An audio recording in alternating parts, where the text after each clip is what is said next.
마태복음 16장 16절에서는 그 베드로의 그 신앙 고백이 나옵니다. 이 고백을 통해서 예수님은 베드로를 칭찬하시고 내가 내 이름 그 반석 위에 천국의 열쇠를 주겠다 이렇게 이제 말씀하시는 것을 이제 오늘 우리가 알 수 있습니다. 오늘 그 본문은 바로 그 천국의 열쇠, 그 비밀이 무엇인가에 대해서 오늘 우리가 함께 말씀을 나눠보려 합니다. 그런 의미에서 사도행전은 예수가 하나님의 아들이요, 예수가 그리스도시라고 하는 그 고백 위에서 교회가 시작되었다. 이렇게 오늘 우리에게 말씀하고 있고, 바로 그 신앙, 그 믿음, 그것이 지금 전달될 때에 그곳이 사마리아 땅, 그 광야 같은 곳이든 아니면 오늘 본문에 소개되고 있는 이 무두댕이, 그런 집이든, 우리가 앞서 살펴보았던 사마리아에서 내려와서 그 광야의 길로 빌립에게 성령이 명령하셔서 내려갈 때 그 사막, 그 광야에서 에디오피아 내시를 만났다 이렇게 말씀하고 있잖아요. 이처럼 그것이 광야 같은 곳이든 중요한 것은 그 신앙이 전달될 때 천국의 문이 열리기 시작했다고 오늘 우리에게 말씀하고 있습니다. 자, 오늘 본문에서도 유대인의 사도였던 베드로가 지금 어디에 머무르고 있었냐? 욥바라고 하는 곳에 머무르고 있었는데, 욥바에 사는 시몬 무두장이의 집에 머물러 있었다 이렇게 말씀하고 있거든요. 여기서 무두장이라는 것은 뭐냐면 짐승의 가죽을 가지고 벗겨갖고 그것을 가공해서 뭔가 만드는 사람. 그래서 우리가 흔히 가파치 뭐 이런 이야기를 하잖아요. 가죽쟁이, 가죽으로 뭔가를 만드는 사람이라는 거예요. 요즘은 이런 가죽을 다루는 사람들이 아주 기능공이고 기능장이고 아주 뭐 이렇게 중요한 사람들이긴 하지만은, 이전에는 이 무두장이, 가죽을 만드는 사람, 이것을 부정한 사람으로 여겼습니다. 그래서 우리가 예전에는 뭐 백정, 뭐 그래서 이렇게 뭐 소를 잡는다든지 뭐 이런 사람들을 그 마을에 살지 못하고 아주 천민들이 사는 곳에서 내쫓아 버리는 것을 보게 됐잖아요. 이 무두장이가 바로 그런 사람이라는 겁니다. 마을에 살고 있지만 그 마을 아주 외곽에 사람들과 접촉할 수 없는 곳에서 살고 있는 사람, 그 집에 지금 누가 있었다? 베드로가 있었다 이렇게 말씀하고 있어요. 우리가 민수기 6장을 보면은 나실인의 규정에 대해서 말씀하고 있어요. 그러니까 하나님 앞에 구별된 사람, 적어도 오늘 우리가 뭐 평생 무슨 제사장입니다, 선지자입니다, 목사입니다 이런 것이 아니더라도 오늘 우리가 어느 때 젊은 날 내가 나의 청춘을 아니면 나의 일정한 시간을 하나님 앞에 내가 정말 나시른으로서 정결한 사람으로 살아보겠습니다, 뭐 이런 사람들이 오늘 우리에게 있을 수 있잖아요. 사순절을 맞아서 내가 적어도 하나님 앞에 구별된 시간, 구별된 장소에서 내가 좀 기도해 보겠습니다. 이런 사람들이 다 나시린이라는 겁니다. 이 나시린의 규정을 보면 첫 번째 뭐 하지 말라? 삭도 하지 마라. 머리를 자르지 말아라. 두 번째 독주를 마시지 말라. 마지막으로 중요한 게 있어요. 사체 접속 금지. 사체를 어떻게 하지 말라? 만지면 안 된다는 거예요. 레위기에서도 여인의 유출병은 부정한 것이다. 피부에 난 여러 가지 종기들은 부정한 것이다. 그래서 정결법을 오늘 우리에게 말씀하시고 있는 것을 보게 됩니다.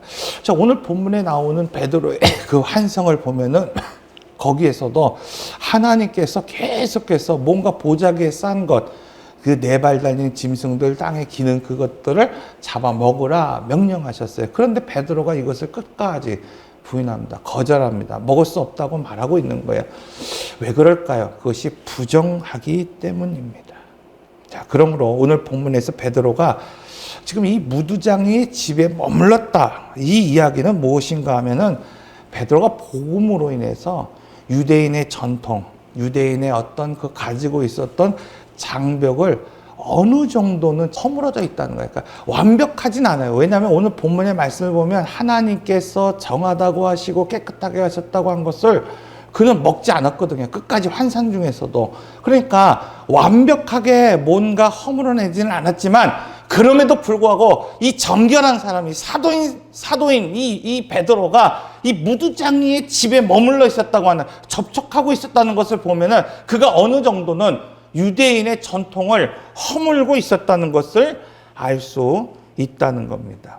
이처럼 고넬료의 구원에 이르는 사건은 지금 부정하다고 여기는 이 무두장이의 집에 지금 거룩한 하나님의 계시가 주어짐으로 말미암아 부정과 거룩함, 정함과 부정함, 이 경계가 바로 하나님에게 달려 있다는 것을 오늘 우리에게 말씀하고 있습니다. 그 15절에서 이렇게 말하자요. 하나님께서 깨끗하게 하신 것을 속되다 하지 말라. 자, 그런데 베드로는 요나 선지자와 같이 하나님의 명령을 끝까지 거절합니다. 거부합니다. 자, 오늘 말씀을 보십시오. 사도행전 10장 9절에서 16절까지의 말씀입니다. 이튿날 그들이 길을 가다가 그 성에 가까이 갔을 때에 베드로가 기도하려고 지붕에 올라가니 하늘이 열리며 한 그릇이 내려오는 것을 보니 그 안에 땅에 있는 각종 네 발 달린 짐승과 기는 것과 공중에 나는 것들이 어떠라.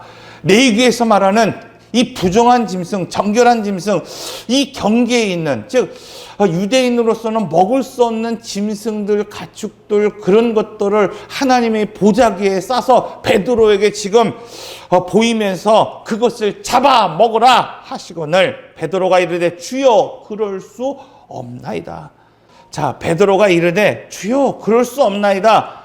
속되고 깨끗하지 아니한 것을 내가 결코 먹지 아니하였나이다 한데, 이런 일이 3번 있은즉 이렇게 계속해서 하나님이 설득하는 거예요. 그냥 먹으라 명령하시는 거예요. 그럼 왜 하나님께서 오늘 본문을 통해서 이 경건한 사람에게 여러분 왜 이렇게 시험 마치듯이 3번에 걸쳐서 레위기를 통해서, 율법을 통해서, 그동안 전통을 통해서 먹지 말라고 한 그것을 왜 먹으라고 하셨을까요? 오늘 본문을 통해서 우리가 알 수 있는 것은 단순히 이것은 음식을 먹고 마시고 삼키는 그런 이야기가 아니라 무엇과 관계가 있다 그랬습니까? 교제와 관계 있다. 그래서 우리가 레위기를 공부할 때 그런 말씀을 드렸잖아요. 우리가 이 구약에서의 음식이라고 하는 것은 먹고 안 먹고 그것을 통해서 부정하고 정결한 것을 당시의 사람들에게 주시는 교훈이었다고 한다면, 오늘 우리에게 주는 교훈은 어떤 것인가? 사람에 대한 교훈이라는 거예요. 예를 들면 육축에 관해서 말씀을 나눌 때에 되새김질하는 것과 굽이 갈라진 것, 예를 들면 소와 같은 것은 정결한 짐승이다. 그러나 돼지처럼 굽은 갈라졌지만은 뭐가 없어요? 되새김이 없는 짐승은 먹지 말라라는 거예요. 부정하다. 그럼 부정한 음식을 지금 이 시대에 먹지 말라. 뭐 안 먹으면 좋겠지만 그런 이야기가 아니라 교제에 관한 이야기라 그랬잖아요. 되새김질 한다는 것은 무엇이라 그랬어요? 말씀을 두고 묵상하는 사람. 굽이 갈라졌다는 것은 삶의 구별함이 있는 사람이냐 없느냐. 그러니까 오늘 우리가 교제하고 접촉해야 되고 함께해야 되는 사람은 어떤 사람이냐? 바로 그런 사람이라는 거예요. 근데 아무리 화려하고 아무리 웅장하고 아무리 멋져도 말씀의 묵상이 없는 사람, 굽이 갈라지지 않는 사람, 이 사람들과 교제하게 되면은 부정하다는 겁니다. 부정하게 될 수밖에 없다는 거예요. 자, 오늘 말씀이 주는 의미가 바로 이런 의미예요. 이 사도행전에서의 긴 맥을 들여다보면 오늘 말씀이 바로 가장 중요한 터닝 포인트가 되는데, 이방인 선교에 대한 터닝 포인트라는 거예요. 아무리 사도였어도, 아무리 무두장이의 집에 있는 이 베드로였다 하더라도 완벽하게 자기의 율법과 자기의 전통을 다 무너뜨리지 못한 이 사건을 통해서 지금 무엇을 하고 있습니까?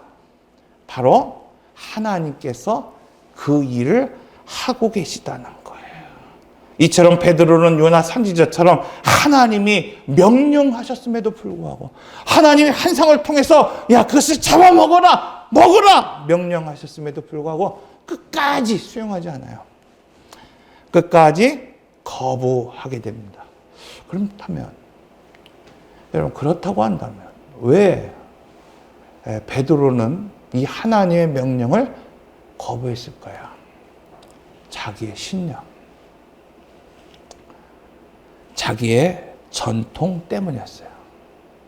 이것을 조금 더 노골적으로 이야기한다면 바로 자기 부인이 되지 않았기 때문입니다.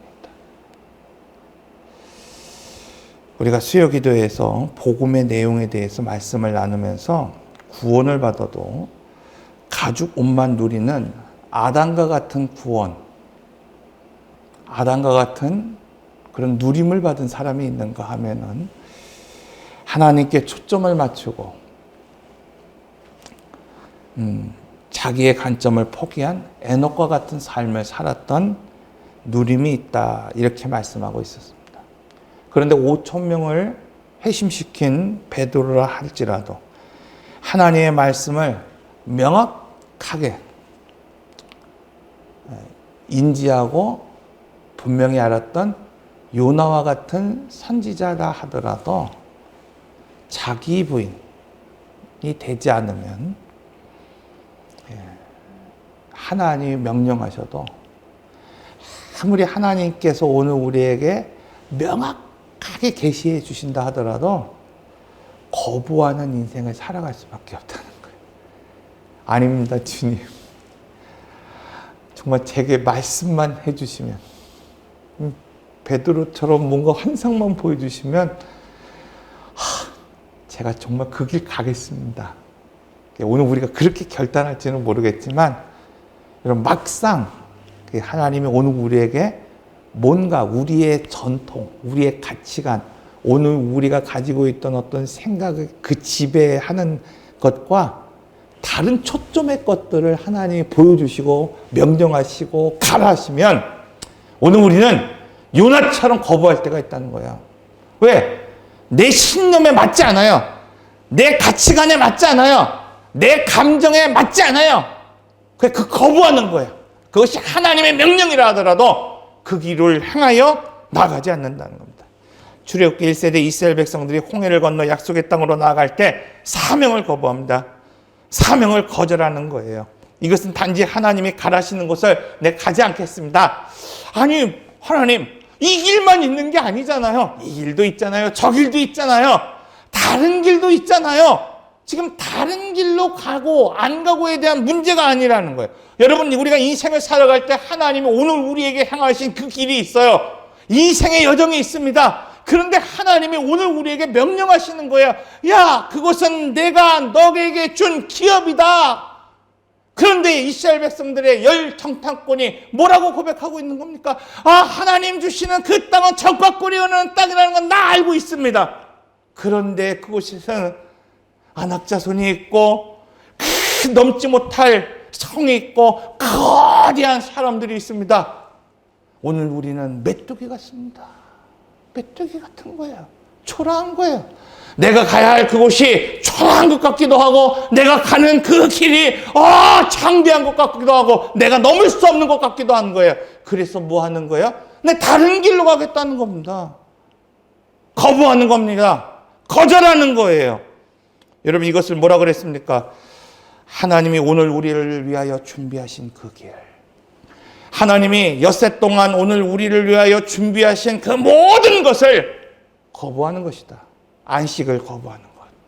여러분 그냥 주일을 거부하는 것, 그냥 주일 하루를 그냥 빼먹는 것, 이런 문제를 다루고 있는 것이 아니라 하나님이 나를 위하여 엿새 동안 그 준비하신 것을 발로 차버리는 거예요.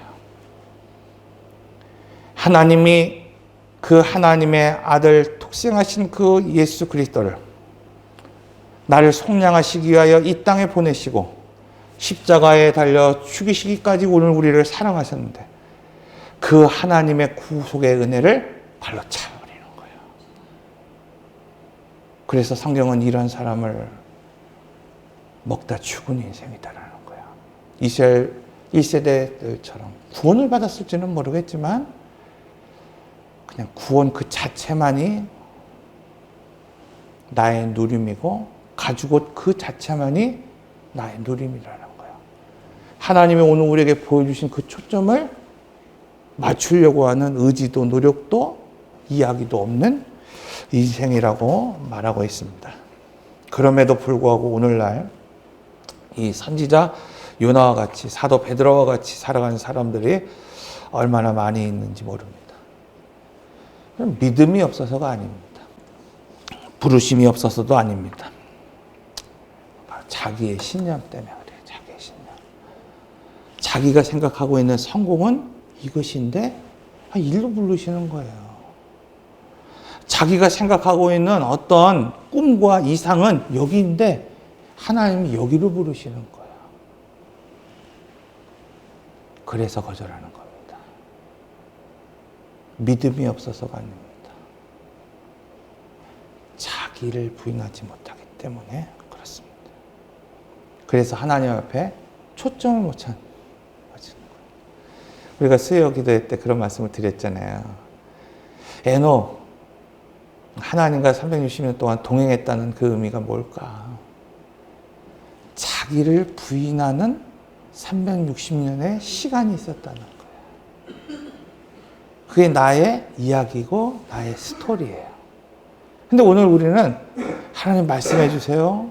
주의 종이 듣겠습니다. 하나님 왜 말씀 안 하십니까? 그런데 오늘 우리에게 일반 계시를 통해 특별 계시를 통해서 하나님이 늘 오늘 우리에게 말씀해 주세요. 그런데 문제는 뭐냐면 부인하는 거예요. 거절하는 거예요. 뭐 때문에? 나의 가치관, 나의 신념, 내가 쌓아온 전통 때문에 지금 베드로처럼 요나처럼 거절하고 있기 때문입니다. 그래서 누가는 이 사도행전 10장과 11장에 걸쳐서 이 백부장의 고넬료에 관한 이야기를 다루면서 이 사건이 베드로의 선택이 아니라, 그러니까 베드로라고 하는 사도가 이제는 유대인의 그 선교 회심을 넘어서 이 이방인을 향한 내가 구원과 확신과 선교에 내가 장을 열겠다고 하는 선택, 그것이 베드로의 선택이 아니라 하나님의 섭리였다는 것을 오늘 우리에게 증언하고 있습니다. 이처럼 하나님께서는 뜻밖의 장소에서 뜻밖의 사람을 통해서 뜻밖의 일들을 요청할 때가 있습니다. 자, 그때 우리는 어떻게 응답하고 있습니까? 에녹같이 자기의 신념, 자기의 주장을 내려놓고 여러분 하나님 앞에 초점을 맞추는 그런 삶을 지금 여러분 살고 있습니까? 아니면 오늘 본문의 베드로처럼 끝까지 아닙니다. 나의 신념은 이게 아닙니다. 나의 전통은 이게 아닙니다. 주님이 깨끗하게 하셨다고 말씀하셨어도 내가 배워왔고 내가 알아왔고 내가 했던 그 신념은 이게 아닙니다. 이렇게 고집하고 있습니까? 둘째로 오늘 제목처럼 여러분 기도 시간에 하나님이 역사하신다는 거예요. 앞서서 말씀드린 것처럼 자, 무두장의 직업은 유대인이 경멸하는 직업이었어요. 만약에 어떤 여인이 그 상대방이 남편의 직업이 무두장이인지를 몰랐어요. 속여서 결혼을 한 거예요. 무두장이가 천민이니까 결혼을 못 하잖아요. 그래서 어느 지파에 가갖고 좋은 그 여인을 내 아내가 됩시다. 그래갖고 막 그 예물도 주고 막 호감을 사갖고 데려왔어. 근데 막상 보니까 무두장이야, 무두장이. 그러면 어떡해요? 법적으로 그 결혼을 물릴 수가 있는 거예요. 나 이 사람이랑 결혼한 거 취소할래요. 그러면 어떻게 돼요? 결혼이 취소가 된다는 겁니다. 무두장에는 사람들이 사는 성읍에 살 수 없었어요. 그 문둥병에 걸리면은 성읍에 살지 못하잖아요. 그냥 떨어져 살아야 되는 것처럼 이 무두장에도 사람과 일정한 기간을 떨어진 곳에서 살아야 했습니다. 죽은 짐승의 껍질을 벗기고 가죽 제품을 가공하는 직업이기 때문에 이 죽은 사체를 부정하게 생각하는 유대인들에게 있어서는 가까이 할 수 없는 그런 부정한 사람이었다는 것을 오늘 우리에게 말씀하고 있습니다. 그런데 왜 하나님은 이런 무두장의 집에 역사하셨을까요? 부정하다고 여기는 그 사마리아의 땅, 왜 그곳에 성령의 부흥의 역사가 나타나게 하셨고 이방인 내시에게 하나님의 성령을 부어주셨고 왜 이방인 오늘 백부장에게 이 고넬료에게 성령이 임하시고 이 무두장의 집, 이 부정한 사람의 집에 하나님의 임재하심이 있었을까요? 낮고 천한 마국간에 왜 하나님의 아들이신 예수 그리스도가 임하셨을까? 사람들은 이런 사건을 보면 그 사람이 누구인가, 그것이 어떤 곳인가 여기에 집중하는 거예요. 주의 복음을 전하는 빌립을 향하여 나다니엘이 말합니다. 나사렛에서 무슨 선한 것이 날 수 있느냐. 많은 사람들이 그런 얘기를 하는 거야. 나사렛에서 무슨 선한 일이 일어나냐. 무두장의 집에서 무슨 일이 일어나냐는 거야. 사마리아에서 무슨 일이 일어나냐는 거예요. 예수님을 초청한 바리새인 시몬은 예수님을 그 눈물로 발을 씻었던 그 여인을 바라보면서 그 머리털로 예수님의 발을 막 닦았던 그 여인을 바라보면서 값비싼 이러면 향유를 그 발에 부은 여인을 바라보면서 만일 예수님이 선지자이시면은, 만일 예수님이 메시아이시면은 지금 그 발을 닦는 여인이 누구인지 알 것이다라는 거예요. 그 여인이 죄인이라는 것을 예수님이 모르지 않으셨을 거라는 거예요. 다르게 얘기하면 예수님이 지금 메시아가 아니기 때문에, 예수님이 막 사람들이 친송할지라도 그 선지자가 아니기 때문에 지금 그 발을 닦는 사람, 접촉하고 있는 사람이 부정한 여인이라는 걸 알지 못했다는 거예요.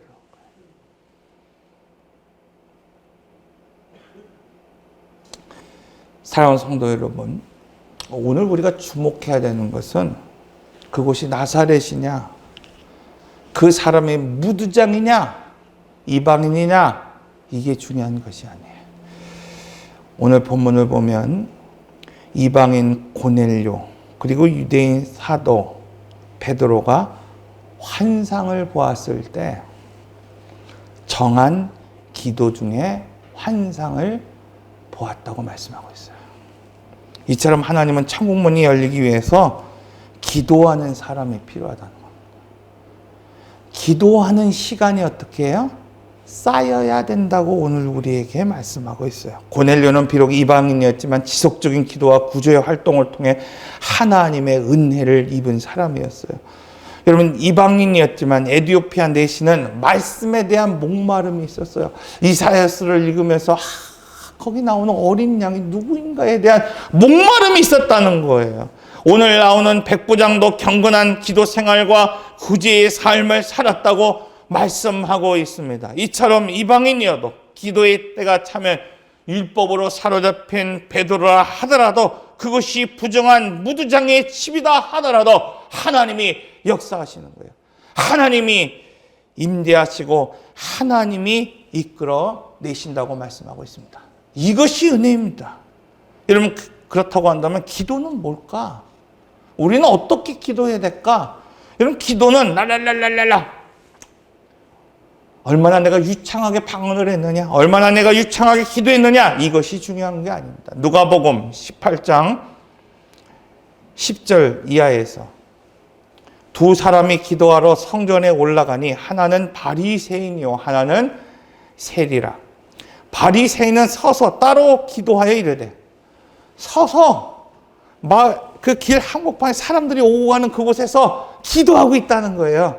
사람들이 보는 가운데 내가 얼마나 기도를 유창하게 하는지, 내가 얼마나 멋지게 기도하는지 기도하고 있으나 하나님이여, 나는 다른 사람들 곧 토색 불의한 가늠한 자들과 같지 아니하고 나는 일에 2번씩 금식하고 소득의 11조를 드렸나이다. 사람들 앞에 이렇게 얘기하는 거야. 나는 이 사람 같지 않고, 난 이 사람 같지 않고, 난 이 사람 같지 않고, 나는 일에 2번씩 금식했고, 난 11조를 드렸습니다. 하나님, 이러고 사람들 보는 앞에 기도했다는 거예요. 그러나 세리는 멀리 서서 누가 볼까봐 부끄러워갖고 멀찌감치 사람들이 없는 곳에 서서 눈을 들어 어디를 보았다는 거예요? 사람이 아니라 하늘을 보았다는 거예요. 그러니까 바리새인은 아무리 장하게 기도했고 무엇을 했어도 누구를 인식했냐면 사람을 인식하고 기도했다는 거예요. 그런데 세리는 누구를 인식했어요? 멀리 떠서 사람들을 의식하지 않고 누구를? 하나님 앞에. 다만 가슴을 치며 이르되 하나님 불쌍히 여기소서 나는 죄인으로소이다. 내가 너희에게 이르노니 이에 바리새인이 아니고 세리 그가 의롭다 하심을 받고 그의 집으로 내려갔느니라. 그러므로 기도는 그 말과 행동이 나란히 따라가는 거예요. 기도는 어떤 형태든지 행동의 옷을 입어야 된다는 겁니다. 하나님 앞에 스스로 애서함을 절감하고 자기의 부정함을 탄식하며 무릎을 꿇고 조아리는 일은 어떠한 이 언어의 유희, 그 풍성함과 비교할 것 없는 행동으로서 하나님 앞에 올려드리는 기도라는 것을 오늘 우리에게 말씀하고 있다는 겁니다. 사도행전에 나타난 기도의 증언은 그래서 그들의 삶이에요. 그들의 고백은 곧 그들의 삶이었다고 말씀하고 있습니다. 여러분, 이 시간 우리가 생각해 보십시오. 나의 일상 중에 이렇게 정하여 드리는 그런 기도의 시간이 지금 있습니까? 내가 언제 기도한지는 모르겠지만 내가 그래도 하나님 앞에 정해놓은, 나시린처럼 내가 정해놓은 기도의 삶, 말씀의 삶, 예배의 삶, 그것이 있습니까? 하나님은 바로 오늘 우리에게 이 말씀하시는 거예요. 너가 무주장이냐? 너가 이방인의 넷이냐? 너가 살고 있는 그 집이 사마리아 땅이냐? 상관없다는 거예요. 기도하면, 기도가 쌓이면 그때 내가 역사하겠다는 겁니다. 기도하겠습니다.